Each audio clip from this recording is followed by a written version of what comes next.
So let's do a settling in meditation just to arrive, let go of the day. Getting in a comfortable position, as long as you won't fall asleep. And taking a few deep breaths and exhaling and letting go of the day. Letting the tension or stress melt off your shoulders, roll off your body.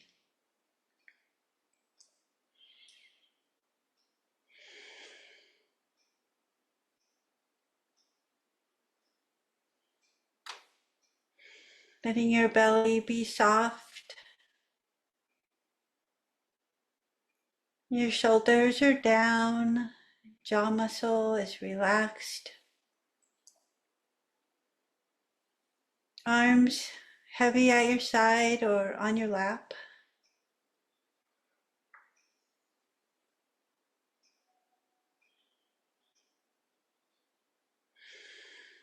Feeling yourself supported in your seat.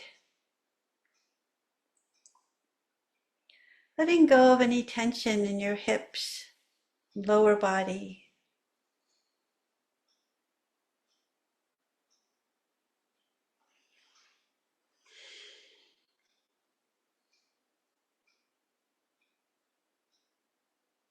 And maybe taking another deep breath and relaxing as you exhale, sinking a little deeper into the cushion.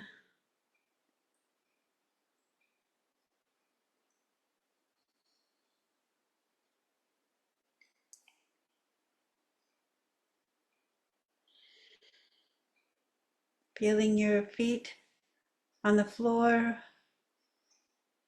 or if you're in a chair, your legs feeling heavy. Notice where your body's making contact. Your seat in the chair, perhaps your legs are making contact. Your back may be up against the back of a chair. And just bringing that awareness alive to know that we're here. Letting go of the day, being in this group, in this moment.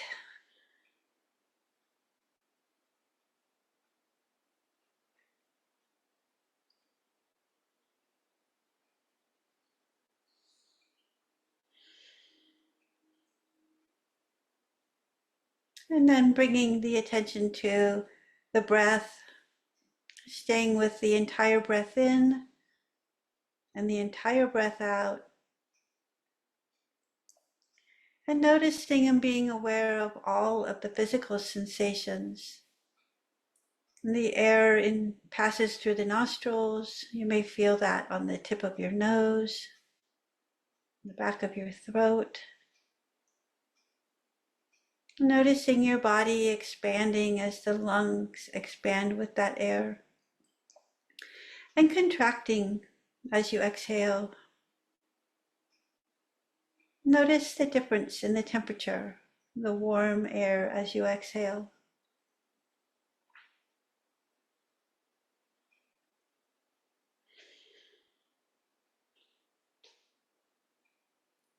And as our busy mind continues to keep being busy, we just try to focus on this breath, the breath in, knowing that you're breathing in, and the breath out, being quite aware of the breath out.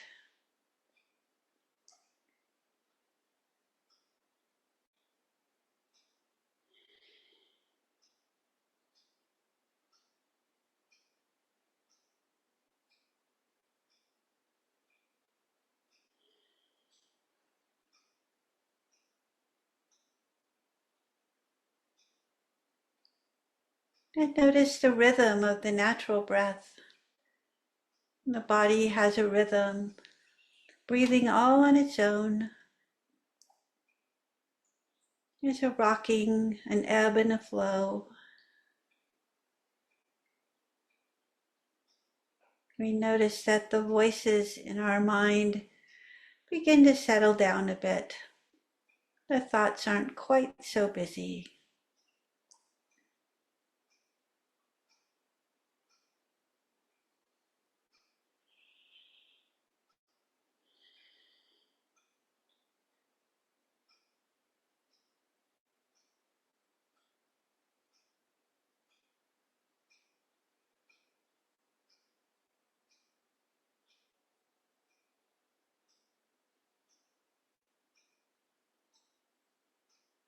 And maybe doing another body scan at this point, just kind of searching for any areas that you can let go of just a bit more.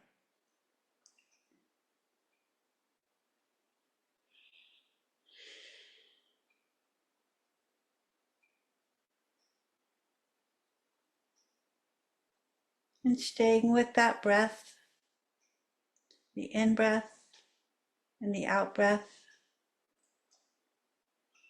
and the sensations that that brings, being aware of all of those things. Plenty of things for our mind to stick to rather than the thoughts.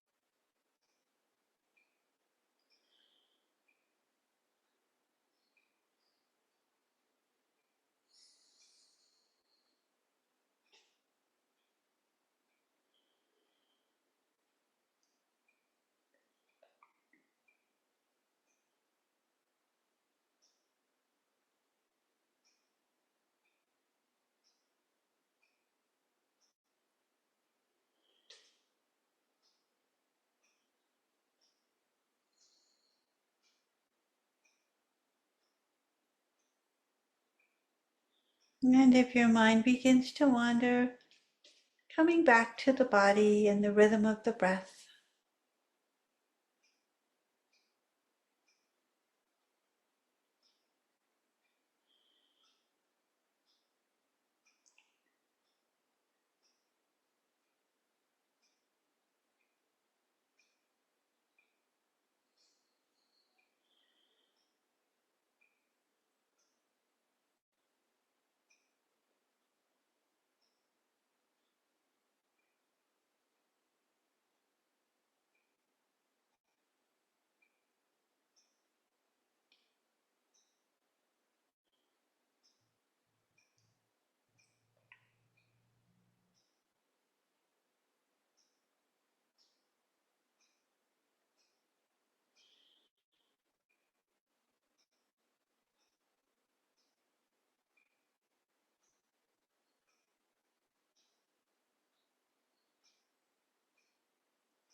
And any time that you found you've gotten caught up in a cycle of thoughts, come back to the body or back to the breath.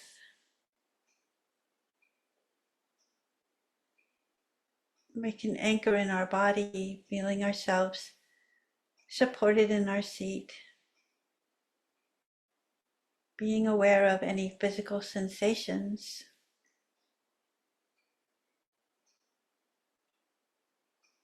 Or we can anchor in the breath, the ebb and flow of our natural breath.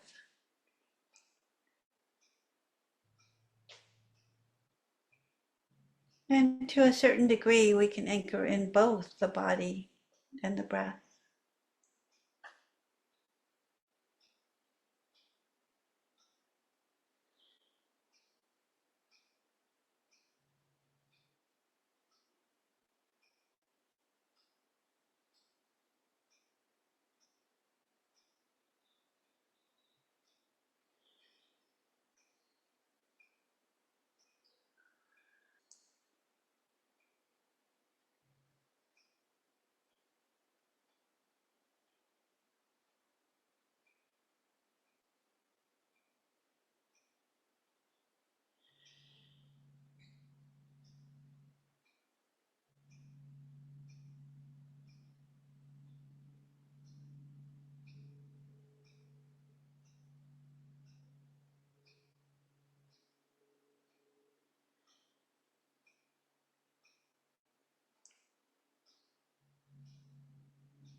Well, we've been talking about the four foundations of mindfulness, or the four contemplations of mindfulness. And so far, we've gone over the mindfulness of the body, being aware of the body as we breathe. Breathing in, we know we're breathing in. Breathing out, we know we're breathing out. And we're really experiencing the entire breath. And we're not doing this to be better breathers. We're really trying to train our mind to be aware of everything we do, of all of our body movements. We've also noting the physical sensations that we experience in the body as we breathe, the movement of the body, how the air feels going in and out of the nostrils, any physical experience as far as maybe some discomfort or feeling very comfortable, maybe. And the other part of the body is being aware of the postures of the body, whether that's sitting or lying down, or reaching, washing the dishes, driving the car. However we're using our body, we're practicing being very aware of the movements and being conscious of how we're using our body. That's very important, especially this time of year when many of us are out in the garden pulling weeds and doing work that we're not used to doing. My back reminded me of that the other day, and I started to realize I thought I was being conscious of how I was using my body. But there was a few moments when I just kind of didn't pay attention, and the next day my back was a little sore. But it's a good reminder. I got reminded, aha, I wasn't that aware. So it's a practice. It's something we all just kind of do. We move our body without really thinking about it. It's so habitual. We don't really think about how we're using it. So when we do that, our mind takes off and starts telling us stories. But if we're really here right now in these moments, we're living each moment more fully. The other part, the second foundation of mindfulness or contemplation is mindfulness of feeling tones. And that's noting whether a physical sensation is pleasant, unpleasant, or neutral. And this is also true with emotions. See, we feel an emotion. Is it pleasant, unpleasant, or neutral? So we just note what it is. Yes, I hurt my back. It's sore. It was not pleasant. But I also remembered that it's impermanent and it won't last forever. And there's a sense of relief when you realize that yeah, this is going to hurt a little bit, but I'll stretch it out and it'll be fine, and it's impermanent. Not going to affect me for the rest of my life. Well, we can really get caught in that sometimes, especially pain. Pain is difficult to get past. But reminding ourselves that in these circumstances, it's impermanent. Pain, there are a lot of people that suffer with chronic pain. And there's a few things that you can do to help you with that. Mainly this mindfulness of the body, focusing instead of on discomfort, focusing more on the areas that don't bother you. My arm is feeling really good right now, or my shoulders, or my back feels very relaxed. And so we're moving our focus from the discomfort into an area that's either pleasant or neutral. And that does help. The other thing is when we're moving our body, we're really aware of the body sensations, the emotion and the mood that we're in. These are all really important things. When our emotions are affected, our body is affected. You've probably noticed at some point when you've been mad or scared, you tighten up somewhere, and it could be in your stomach, or your shoulders may go up. That's a reaction to an emotion. The other side of that is you can take a deep breath and relax those shoulders, let your stomach relax, and it actually helps shift the emotion so it's not quite so intense. So that's something you can experiment with a little bit when you notice an emotion coming up. And then again, remind yourself that everything comes and everything goes. Everything is impermanent. The other part of the feeling tones I want to remind you about is whether we get caught in greed, aversion, or delusion. Do we have a desire? Are we eating something we really like and we want more? The best example that I can come up with is I love chocolate. If I eat chocolate, I want more. That's just the way it's going to be. And that's okay. I just need to know that. I need to be aware of that so that I can choose to live a wholesome life. I don't want to get greedy about eating too much. I don't want to worry too much about money. I don't want to have 100 friends. I, of course, love people, but I'm not greedy in that way. So what that does is it shifts our perception over to appreciation. I can be really grateful for this one scoop of chocolate ice cream, and I really don't need to have three because I want to live a wholesome life. I want to live a healthy life. So there's that balance that we really look for. And it takes effort. It takes effort to do that. So this awareness that we're practicing is a really good practice to just bring with us all day long. How am I moving through the world? How am I responding to the world? And this awareness that we develop in mindfulness of our body and feeling tones helps us decide whether something needs our attention or if we can let it go. You know, Often we have emotions come up or thoughts, and sometimes they need our attention, and sometimes they don't. So we can use our discernment and decide whether we want to get involved in something or not. And sometimes we choose not to, which is great. Sometimes we decide, no, this is something I want to look at. This is something I want to investigate a little bit. So tonight we're going to move into the third contemplation or foundation of mindfulness, and that's a mindfulness of mind, which is mostly what we talk about in mindfulness. We have to remember the first thing is our mind is a thought machine. It's all it does is it pumps out thoughts, constantly thinking. We're asleep, we're thinking. We're maybe reading a book, we're at in some realm, we might be thinking of something else over here while we're reading the book. Minds are an amazing thing, how many times they can go in and out of thoughts and go around.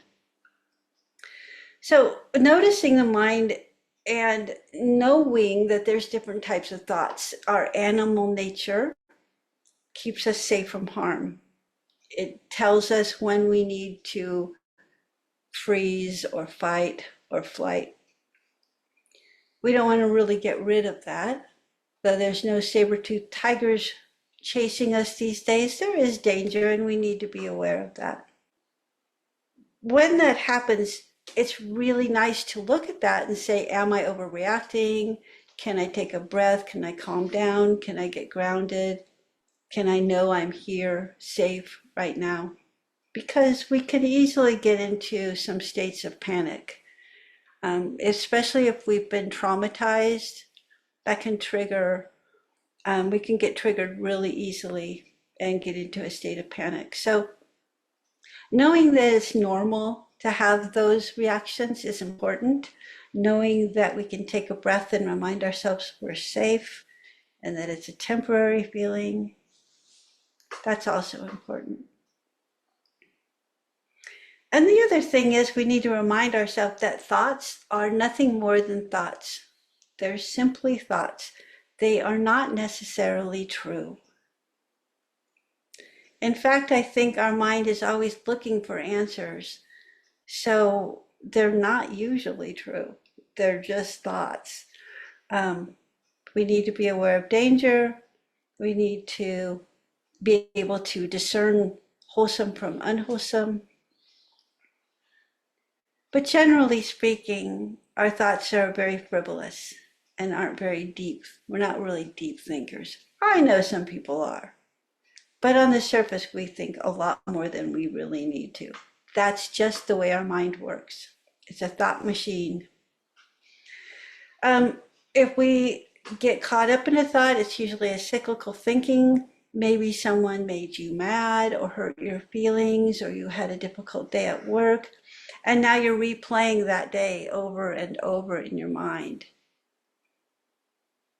And when that happens, it's okay if you're going to learn something from it, because sometimes looking and investigating those things is very important to learn something. Where I have changed the way I reacted? Maybe I should have said this. Next time I can respond in a different way. When it's just causing a cycle over and over and over again, and we're not investigating, we're not learning, it's very, I want to say, it's almost torturous sometimes when we're doing that, because it's not really doing us any good. We're living in a past that we can't make any changes on. If we learn from it, great, we can make changes in the future. But if not, we really need to learn to let that go.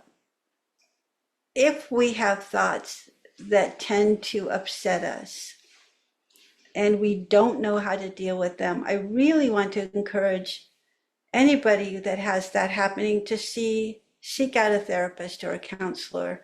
It really helps to have a sounding board, someone to listen to and help you kind of sort out what's going on.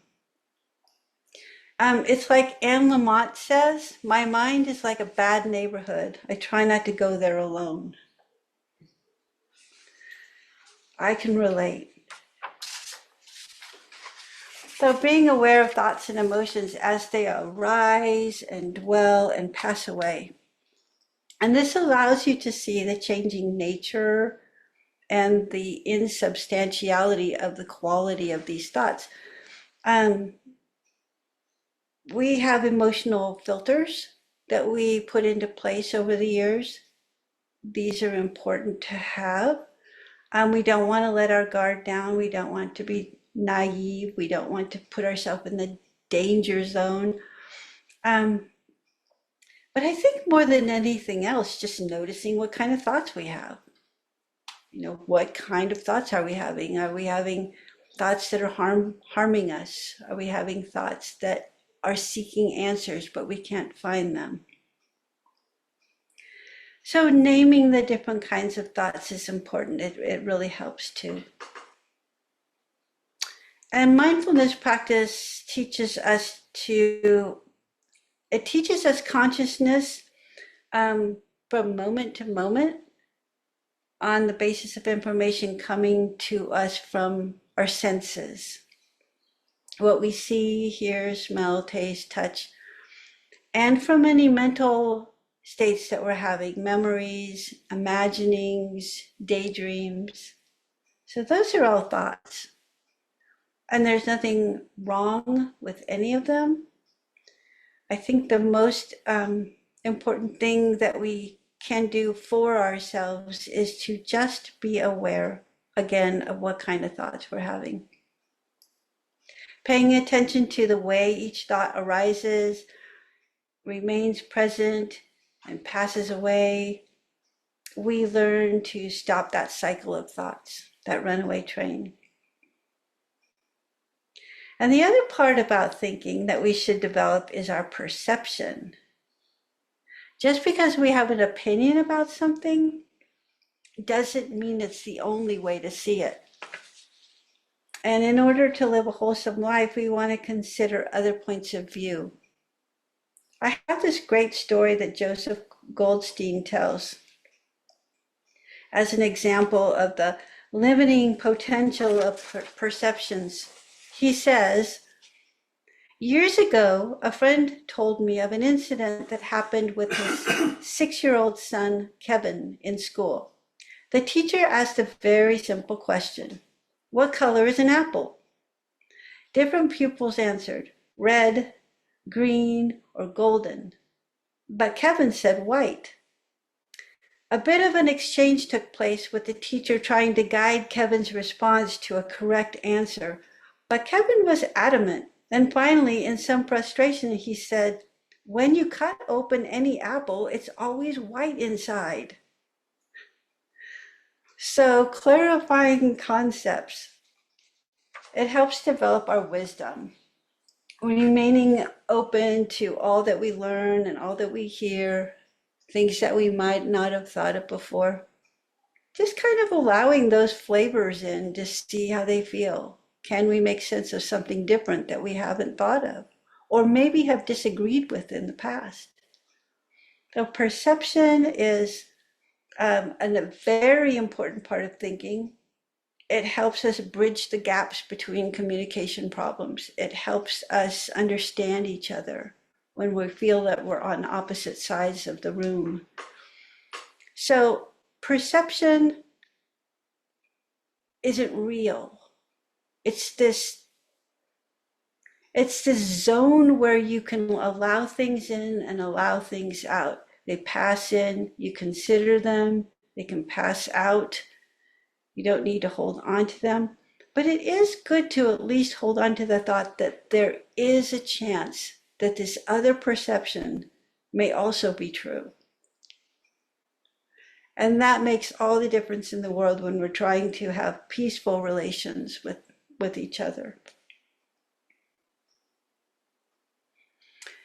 So I'd like to do a meditation now. And during this meditation, I'd like you to remain open to all of the feeling tones that come up and your thoughts that come up around them, and asking yourself, is it pleasant, unpleasant, or neutral?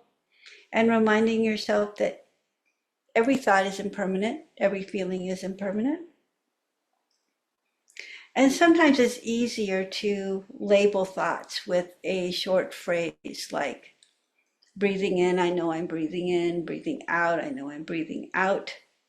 Maybe you can just notice your thinking and say, okay, that's the thinking mind, or the planning mind, or the judging mind, or the critical mind, or the calm mind.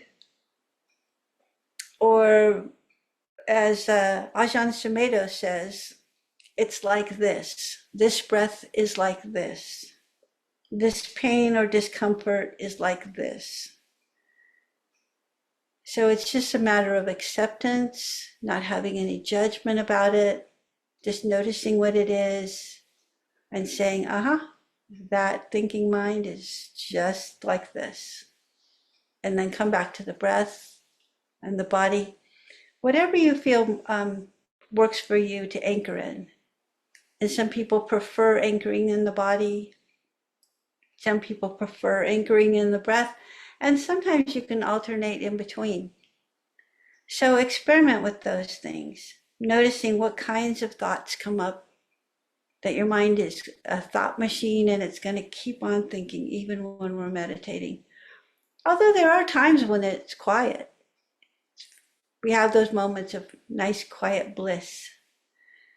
Usually what happens is we notice it and then we want more and then it's gone,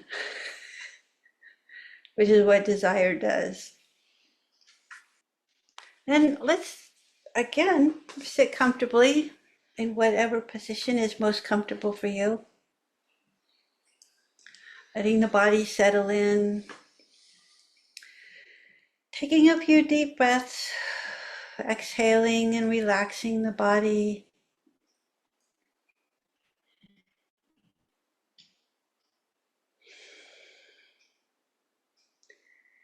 Letting the belly be soft and the shoulders are down.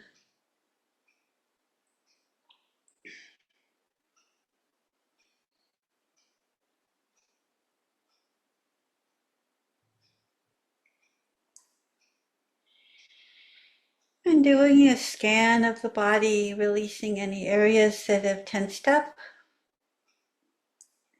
Maybe shifting a little bit to be more comfortable.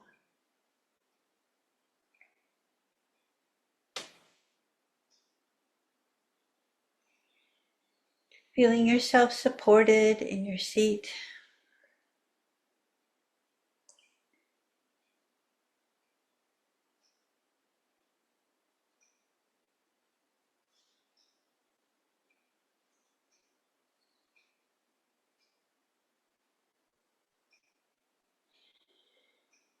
And then bringing your attention to your breath and following the entire breath in and the entire breath out. Saying to yourself, I'm breathing in, I know I'm breathing in. Breathing out, I know I'm breathing out. And noticing the pause between the in and the out breath.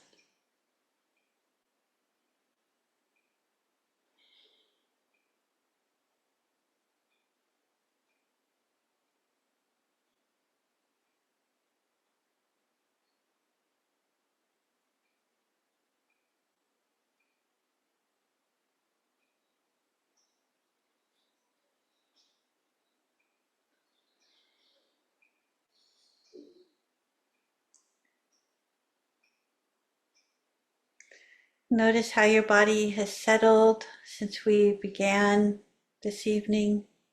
You probably started out a little tense, and hopefully now you've relaxed a bit, let go of some of that tension and stress.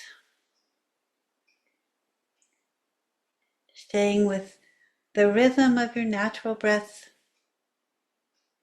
anchoring in your body, your breath.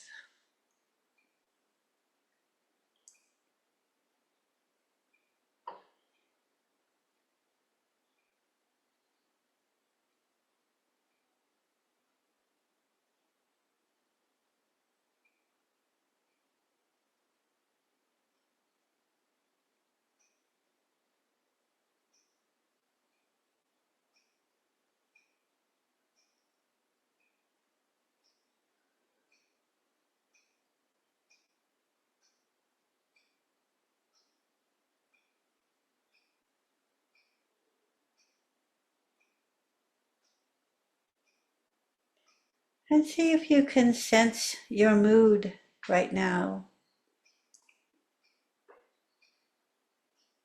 Notice if it's pleasant or unpleasant or neutral.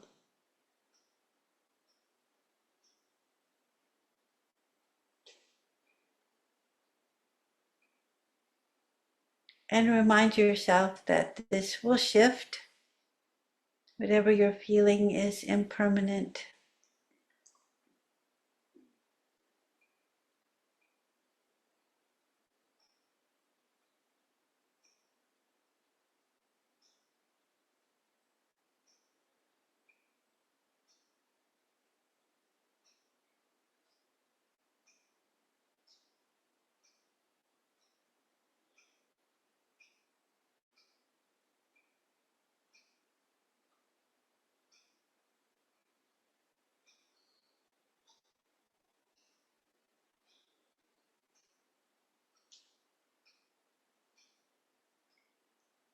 And as the thoughts come into your mind, just label the type of thought and come back to your anchor, anchoring in the breath or the body.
And checking in, noticing where your mind may have gone.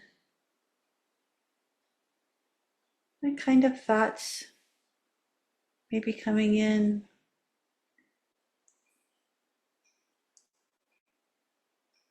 Labeling the thought, a planning mind, the thinking mind, or the judging mind, or the quiet mind.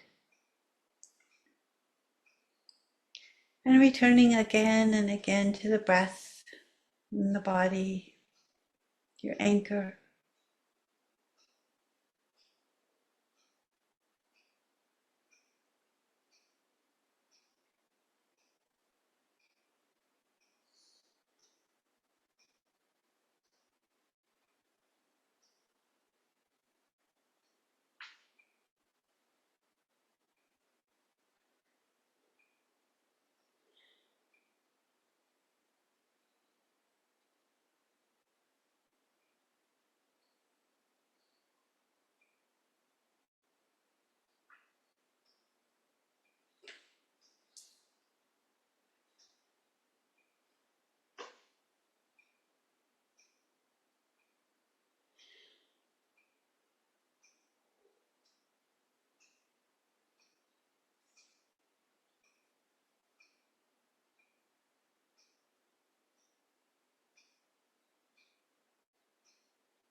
And if your mind has wandered, it's easy to come back to the breath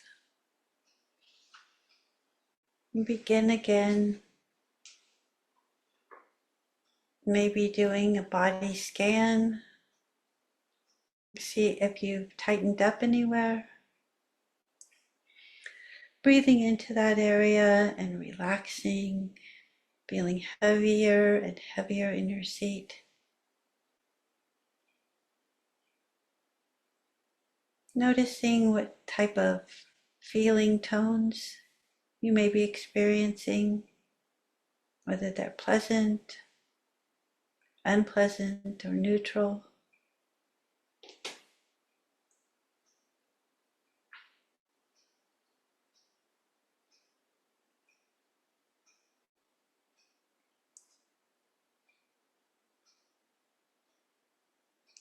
and labeling the thoughts as they come into your mind and letting them pass. Not need to hold on to them. We can just give them a name, let them go, come back to the breath and the body.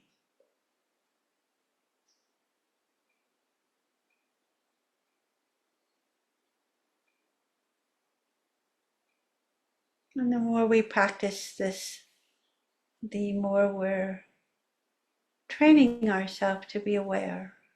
We can bring this new training with us out into the world. We won't be so reactionary. You don't need to be so opinionated. We can just allow things to just simply be.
So, any comments on that meditation? Anybody have any struggles or epiphanies? I can give some feedback, Tony. Yeah, Um, Lisa Rose, thank you. yeah, hi. It's so good to be here with you. And I really want to thank you because I had I haven't done that deep a meditation in a while, and I'd forgotten just all these different levels of release and relaxation that my body could have. And just as it kept sinking farther and farther down, like when you said, sink farther into the cushion, it just released in a way that was really profound and healing. And I think, yeah, That's terrific. I'm glad it helped. Wonderful. yeah. So, hopefully, you can bring that with you through the day and pause and bring that back. Yes, indeed. Yeah. Thank you.